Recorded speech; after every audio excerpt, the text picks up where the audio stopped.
Bismillahirrahmanirrahim. Wassalatu wassalamu ala asyrafil anbiya'i wal mursalin Sayyidina wa maulana Muhammadin wa ala alihi wa ashabihi ajma'in. Rabbi shrah li sadri wa yassir li amri wa hlul 'uqdatam min lisani yafqahu qawli, amma ba'd. Alhamdulillah kita dapat ketemu kembali setelah beberapa episode sempat libur. Pada hari ini alhamdulillah kita bisa ketemu kembali untuk bersama-sama bertukar pikiran, bertukar pengalaman dan pengetahuan. Mudah-mudahan lewat forum ini saya juga bisa belajar dari semuanya, bisa menimba ilmu dari semuanya, dari Kang Fatur Rahman Rustandi maupun dari yang lain, agar dengan cara kita bertukar ilmu pengetahuan ini kita semakin tercerahkan dan semakin mendapatkan banyak sinar dalam hidup kita ini. Allahumma amin. Pada kesempatan malam ini masih tetap ngaji kitab Madarij As-Salikin karya Ibnu Qayyim Al-Jauziyah sampai halaman 105. Melanjutkan pembahasan kita yang lalu mengenai indera atau panca indera. Salah satu panca indera yang sudah kita bahas adalah al-basar atau penglihatan. Al-basar ini adalah penglihatan indrawi. Nah, dalam diri manusia ada jenis penglihatan lain yang bolehlah kita sebut sebagai penglihatan batin. Jadi penglihatan itu ada penglihatan indrawi dan ada penglihatan batin. Dalam Al-Quran penglihatan batin ini dan juga dalam kitab ini, penglihatan batin di sini disebut al-basirah. Dari kata-kata al-basar juga. Tapi sekali lagi kalau al-basar itu penglihatan indrawi. Kalau al-basirah itu penglihatan batin. Saya yakin kita semua yakin dan percaya bahwa banyak di antara guru-guru kita, ulama-ulama kita, para kiai-kiai kita, itu yang mendapatkan karunia dari Allah Subhanahu wa Ta'ala berupa penglihatan batin ini, berupa al-basirah.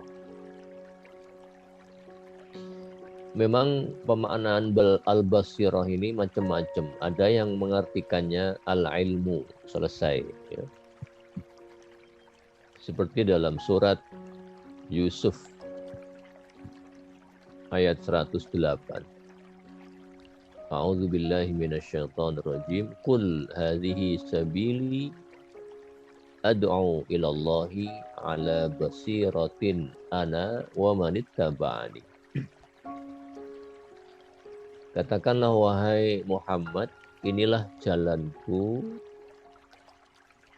di mana aku memanggil, mengajak kepada Allah ala basiratin, dengan cahaya ilmu. Dengan cahaya ilmu. Ala basiratin wakila, dengan cahaya ilmu. Ala ilmin. Ana wa manittaba'ani, saya dan pengikut-pengikutku, saya dan orang-orang yang mengikutiku, itu berdakwah kepada Allah itu dengan ilmu. Dengan ilmu. Ada yang menambah ilmu dan akhlak. Basirah itu ilmu dan akhlak. Tapi yang pasti ilmu termasuk basirah. Dan Saya yakin semua ahli tafsir dan ulama sepakat bahwa ilmu merupakan komponen paling utama dalam atau bagi al-basirah. Karena itu para ulama yang memiliki indera batin yang kuat, terutama penglihatan batin yang kuat, adalah mereka-mereka yang punya ilmu pengetahuan, ilmu agama, ilmu tafsir, hadis, syariah, fikih, tasawuf.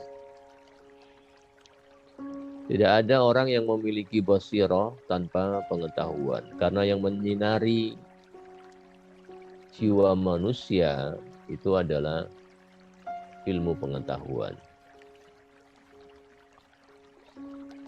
Nah, Ibnu Qayyim al-Jauziyah setidaknya memiliki atau menulis di sini 5 pemaknaan atas al-basirah. Ada 5 definisi yang dituturkan oleh Ibnu Qayyim al-Jauziyah ini mengenai al-basirah. Definisi yang pertama adalah al-basirah itu adalah tahdiqul qalbi nahwal matlub. Al-basirah itu adalah menatapkan hati, menfokuskan hati kepada sesuatu yang ingin kita capai.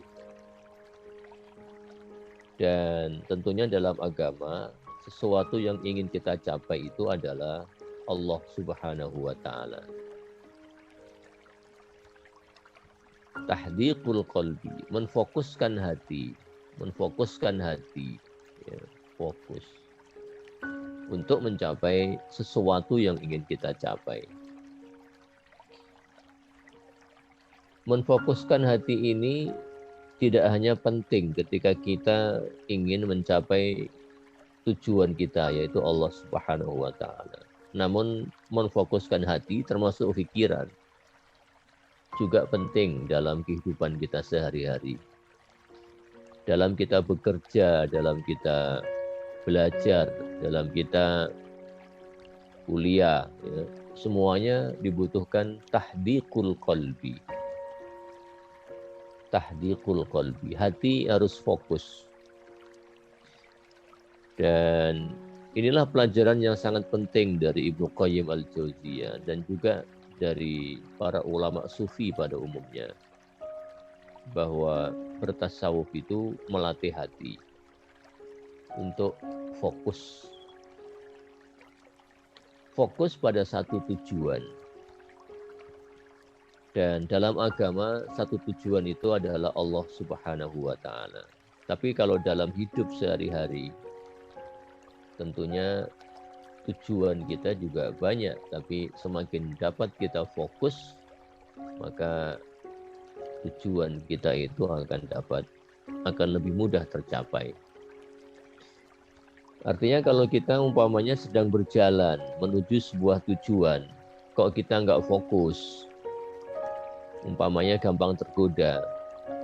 Ada pemandangan menarik sebelah kanan, kita belok kanan. Ada pemandangan menarik sebelah kiri, kita belok kiri. Ada pemandangan menarik, ada suara menarik di belakang, kita balik ke belakang. Orang yang hidupnya ke kanan, ke kiri, itu tidak akan pernah sampai pada tujuan hidupnya. Nah, inilah yang disebut sebagai tahdiqul qalbi. Sama halnya kalau kita ingin mencapai cita-cita dalam hidup, maka sangat dianjurkan agar kita memfokuskan pada satu tujuan. Apakah kita ingin menjadi seorang guru, seorang pedagang, seorang petani, seorang pengusaha, seorang birokrat, seorang pemimpin, harus fokus pada tujuan. Dan orang yang memiliki penglihatan batin yang kuat, itu memiliki tingkat fokus, terutama fokus hati yang sangat tinggi. Definisi yang kedua, al-basirah adalah al-yaqidhah. Al-yaqidhah itu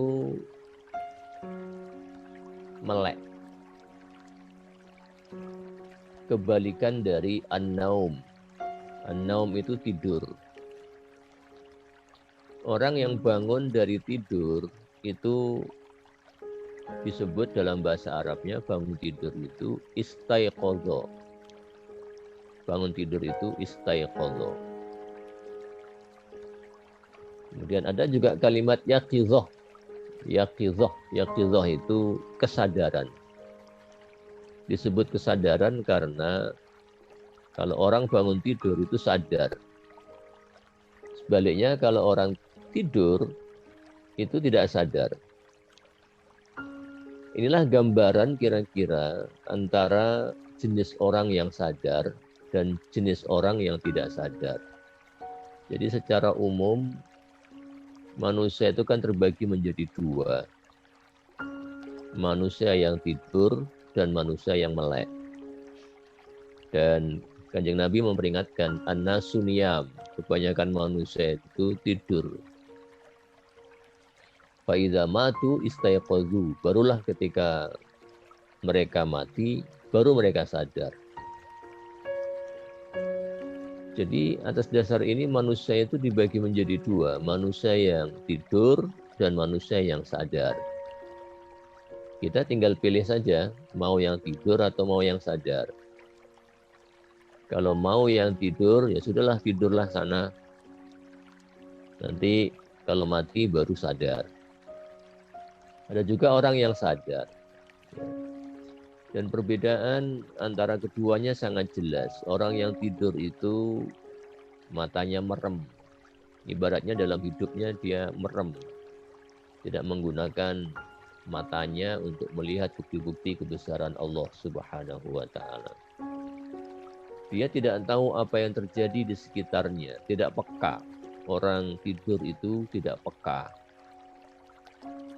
Dia tidak tahu ada kadangkala nyamuk pun dia tidak sadar.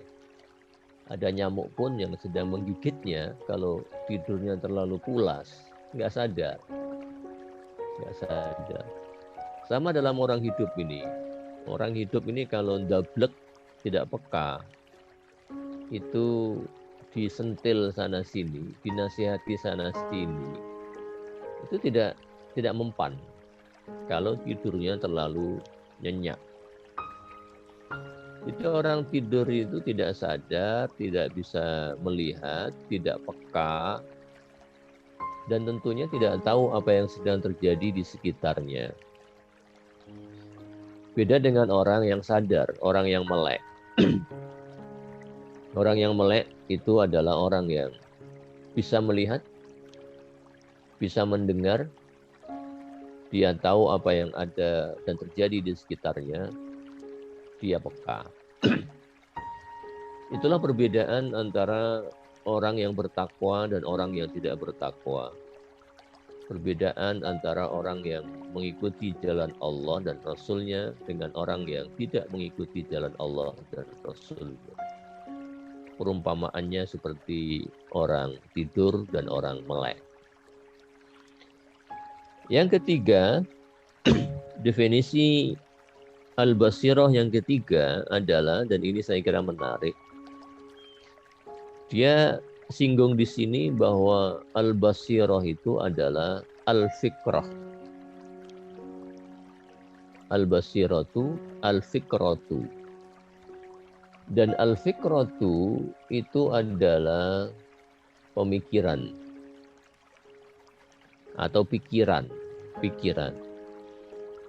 Cuma di alinea yang bawahnya lagi, dia tidak hanya bilang al-fikrah, tapi menyebut fa'idha sahhat fikratuhu aujabat lahu al-basirah.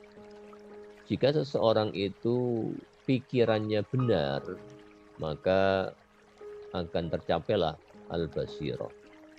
Karena itu al-basirah di sini adalah atau sama dengan al-fikrah as-sahihah. Pemikiran yang benar. Pemikiran yang lurus. Hanya saja memang Ibnu Qayyim tidak mendefinisikan pemikiran yang lurus itu seperti apa. Cuma saya menduga bahwa pemikiran yang lurus itu adalah yang ditentukan oleh hati yang bersih. Pemikiran yang lurus itu ditentukan oleh hati yang bersih. Saya kira contoh sederhananya seperti ini ya. Kalau kita adalah seorang guru umpamanya, atau katakan seorang ilmuwan. Kalau niat kita bersih, hati kita bersih dalam menuntut ilmu, dalam berbagi ilmu, maka kita akan cenderung membagikan ilmu yang bermanfaat.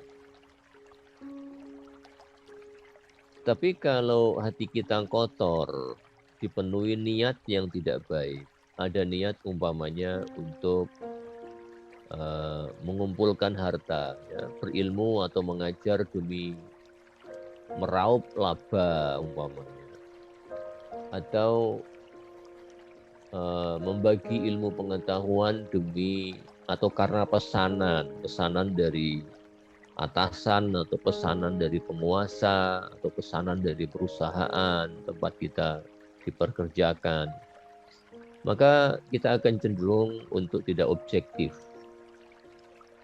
dan tidak membagikan ilmu sebenar-benarnya. Jadi kalau ada niat yang tidak baik, maka apa yang kita lakukan, apa yang kita pikirkan itu juga tidak baik. Kalau kita bekerja kepada seorang penguasa yang tidak jujur, yang korupsi umpamanya, kita sebagai seorang guru dikendalikan oleh seorang penguasa yang koruptor, lalu kita disuap,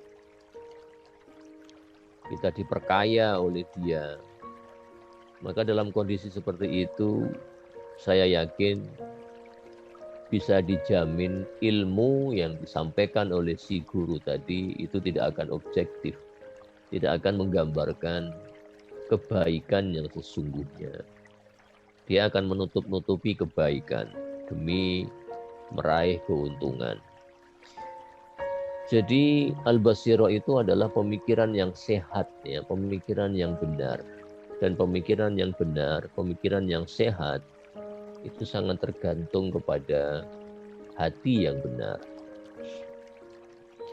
Tapi dengan mendefinisikan al-basirah sebagai al-fikrah as-sahihah, ini menandakan betapa Ibnu Qayyim menyadari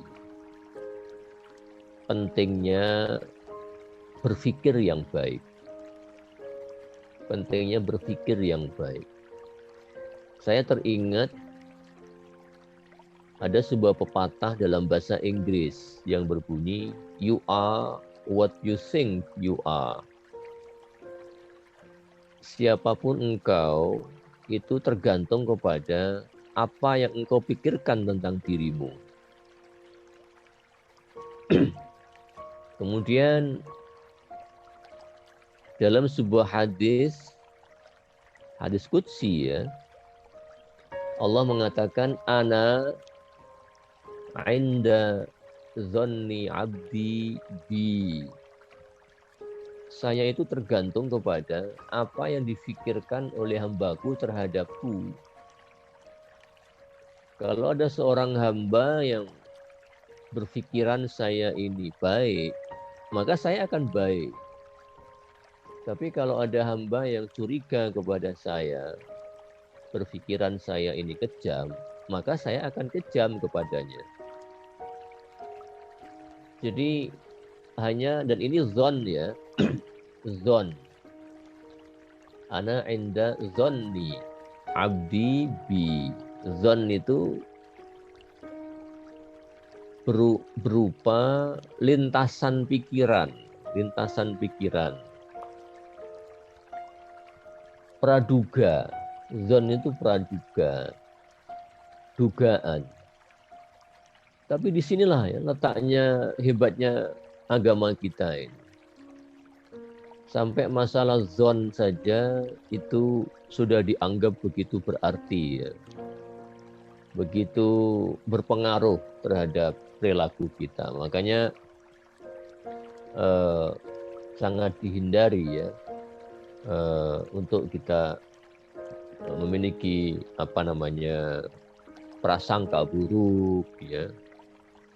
Ya ayyuhalladzina amanu ijtanibu katsiran minadh-dhon. Ya ayyuhalladzina wahai orang-orang yang beriman, hindarilah buat kalian kebanyakan daripada zon. Inna ba'da dzanni ismun, karena sebagian zon, prasangka, praduga itu dosa. Padahal zon ini kan bukan tindakan. Jadi bagi saya ini indah sekali ya.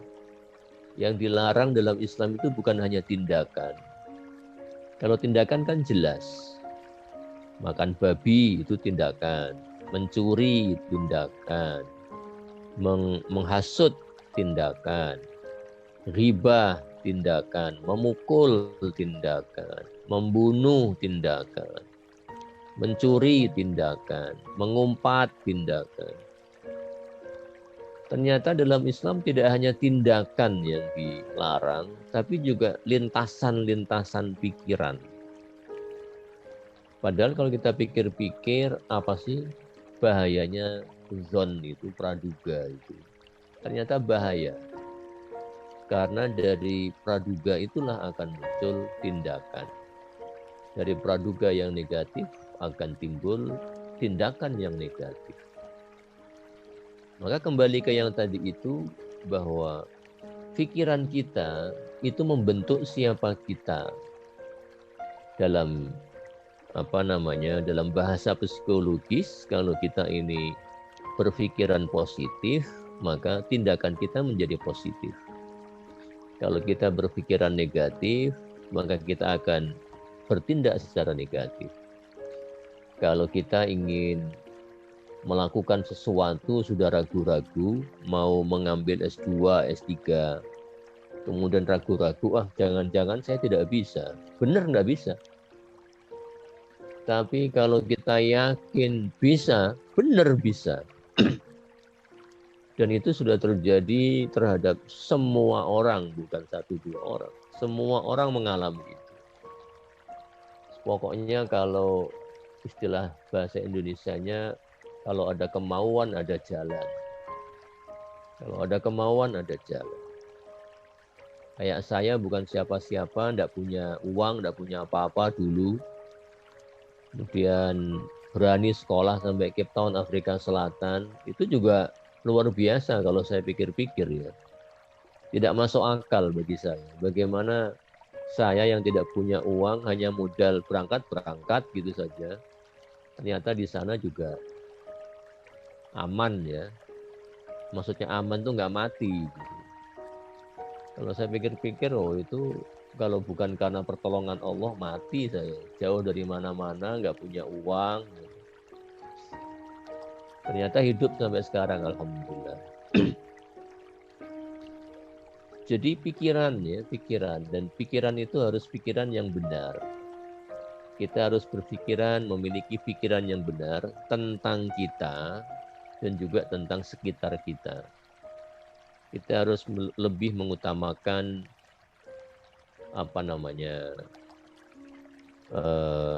praduga yang baik ya. Praduga yang baik. Karena tentu kita tidak ingin orang lain juga berprasangka buruk kepada kita. Itu yang ketiga. Definisi yang keempat adalah al-basira itu tahaqqul intifa'i bisyai'i wa tadarruru bihi. Itu maksudnya adalah tercapainya manfaat sesuatu dan terhindarnya bahaya dari sesuatu itu. Itu basirah. Walaupun definisi ini sesungguhnya menurut saya sulit ya dicerna. Ya, al-basirah itu, indera batin itu dikaitkan dengan tercapainya kemanfaatan.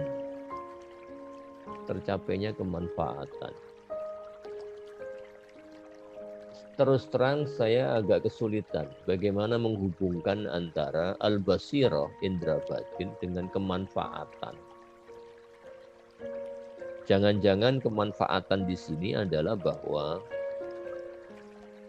orang yang dianggap memiliki al-basirah itu adalah orang yang hidupnya manfaat. Mungkin begitu ya. Kalau dalam filsafat barat itu ada aliran namanya utilitarianisme. Tokohnya salah satunya adalah William James, orang Amerika. Kata kunci aliran utilitarianisme adalah kemanfaatan. Kata kunci aliran utilitarianisme adalah kemanfaatan. Ketika aliran ini berbicara mengenai konsep etika umpamanya, dan etika itu adalah pertanyaan, menjawab pertanyaan mengenai apa yang baik dan apa yang tidak baik. Maka aliran utilitarianisme akan mengatakan sesuatu yang baik itu adalah sesuatu yang bermanfaat. Sesuatu dikatakan baik kalau dia bermanfaat. Ketika bicara mengenai politik umpamanya, maka aliran utilitarianisme akan menekankan pada aspek kemanfaatan politik. Ketika berbicara mengenai struktur masyarakat atau situasi di masyarakat, aliran ini akan menekankan pada aspek kemanfaatan. Dan ternyata di dalam Islam, dalam tasawuf, itu juga sudah ada. Sudah ada. Karena itu sesungguhnya pemikiran manusia itu dari dulu sampai sekarang sama. Ya. Ketika peradaban Islam itu maju, itu ilmu berkembang sedemikian pesat. Namun sekarang yang maju adalah bangsa Barat, Eropa. Dan di sana ilmu pengetahuannya itu pesat. Tapi teori-teori induknya itu sesungguhnya sama. Karena itu kalau ada teman-teman kita yang merasa Islam itu tidak punya apa-apa untuk disumbangsihkan kepada dunia, itu salah. Mereka kurang mengkaji saja. Kadang-kala mereka nggak bisa membaca kitab, tapi langsung mengatakan Islam nggak punya kontribusi apa-apa. Ternyata tidak begitu ya. Ada pendapat bahwa al-basirah, indera batin, atau mungkin bisa dikatakan sebagai kualitas batin manusia, kualitas inner quality, kualitas batin manusia. Apakah seseorang itu berkualitas apa tidak, itu ditentukan oleh aspek kemanfaatannya. Khairukum anfa'ukum linnas. Sebaik-baik kalian adalah yang bermanfaat ya bagi manusia. Dan ini hadis utilitarianisme, ini hadis ini ya. Karena menekankan pada aspek kemanfaatan. Dan hadis ini sudah sangat populer. Dan simpel sekali hadis ini, sederhana. Sampai-sampai kadang-kadang karena terlalu sederhana, kemudian kita dengan mudah melupakannya. Namun ketika kita belajar filsafat barat, utilitarianisme, kita melihatnya sesuatu yang luar biasa.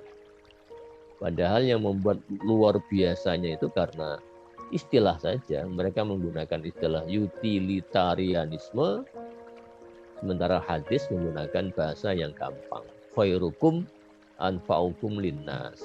Bahasa sehari-hari, bukan bahasa yang menukik-nukik, yang melangit-langit seperti filsafat barat itu. Jadi orang dikatakan berbasirah apa tidak, itu jika dia bermanfaat. Jadi ditentukan oleh apakah dia bermanfaat apa tidak. Dan secara lebih khusus, seseorang itu dikatakan bermanfaat apa tidak, itu ditentukan oleh apakah dia, kalau di sini dikatakan ittiba'ur rasul apa tidak, ya. Apakah di sini ittiba atau mukhalafatur rasul di sini.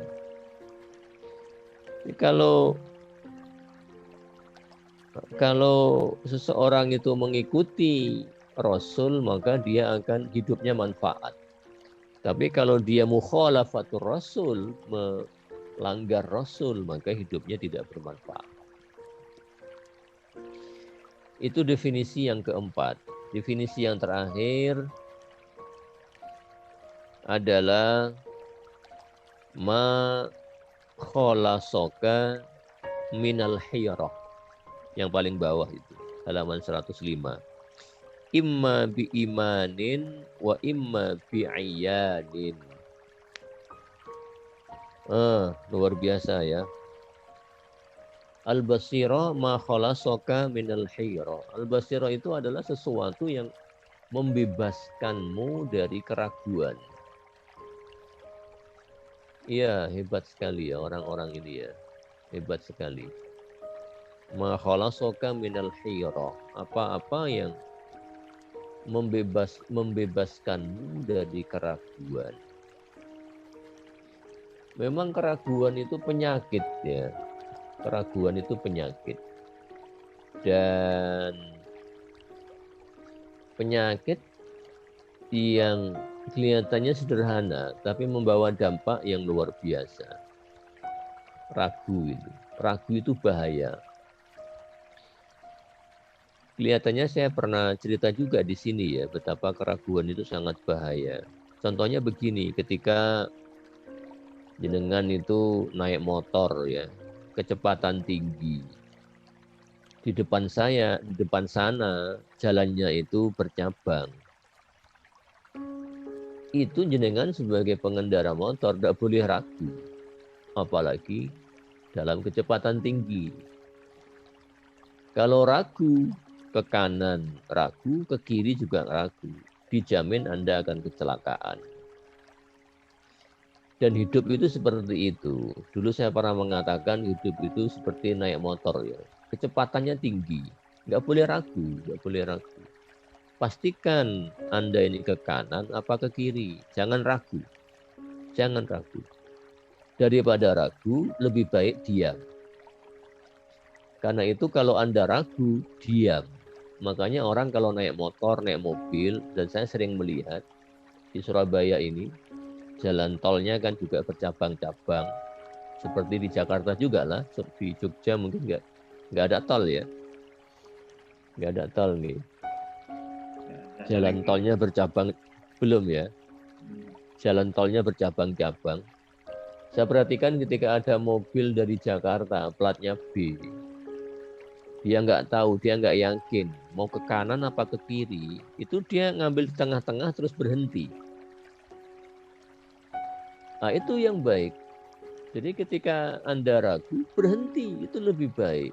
Daripada terus jalan, maka Anda akan nubruk, nabrak, atau kesasar.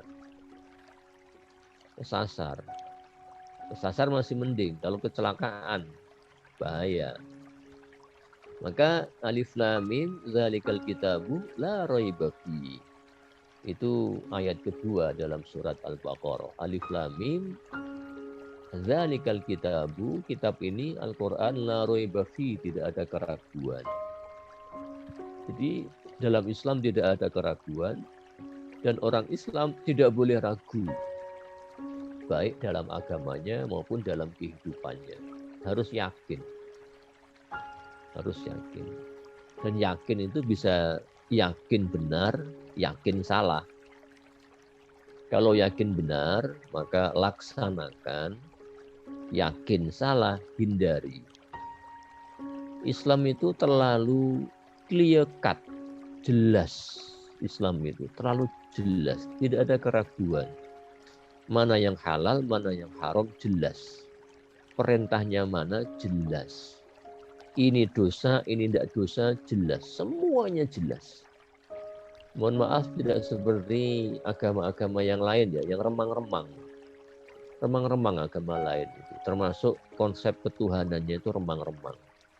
Saking remang-remangnya itu bisa diotak-atik sedemikian rupa dan berubah-ubah terus setiap masa. Kitabnya juga berubah-ubah. Kayak Bible itu dulu Tuhannya kan 3. God the Father bahasa Inggrisnya, God the Son, sama Holy Ghost. Ghost itu Ghost. Itu saya pernah membaca Bible terbitan 1950-an. Iya, saya kira itu masih kira-kira 50 tahun yang lalu. Istilah Holy Ghost itu masih dipakai. Ya, istilah Holy Ghost. Tapi sekarang menjadi Holy Spirit. Kenapa? Karena ghost dalam bahasa Inggris sekarang artinya hantu. Kalau dulu bukan hantu artinya, dulu artinya roh, ghost itu. Cuma bahasa Inggris kan berubah terus, berevolusi. Ghost dulu itu spirit, roh, sekarang menjadi hantu. Maka istilah Holy Ghost dirubah menjadi Holy Spirit. Perubahan. Jadi ada keraguan dalam kitab suci mereka. Dalam kitab suci kita tidak ada keraguan. Karena itu orang Islam tidak boleh ragu dalam agamanya maupun dalam kehidupannya. Saya kira cukup sekian, Gus. Saya mohon izin akan langsung keluar, tidak menunggu sampai selesai. Karena laptop saya ini baterainya habis. Ini tinggal 3. Okay. Ini tinggal 3. Jadi nanti saya khawatir kalau saya tetap di sini, saya khawatir nanti tiba-tiba saya hilang, belum sempat izin. Jadi saya mohon izin akan segera keluar setelah ini. Mohon maaf jika ada pertanyaan bisa disimpan untuk kapan-kapan. Dan kepada Ustadz Ahmad Fathur-Rahman Rustandi berserta timnya saya ucapkan terima kasih sudah bekerja susah payah untuk mengkoordinir program yang kita ikuti bersama ini. Mudah-mudahan manfaat kepada semuanya, mudah-mudahan semuanya selalu diberi kesehatan oleh Allah Subhanahu wa taala, terutama dalam kondisi pandemi seperti ini. Mudah-mudahan kita senantiasa dilindungi oleh Allah Subhanahu wa taala. Terima kasih. Assalamualaikum warahmatullahi wabarakatuh.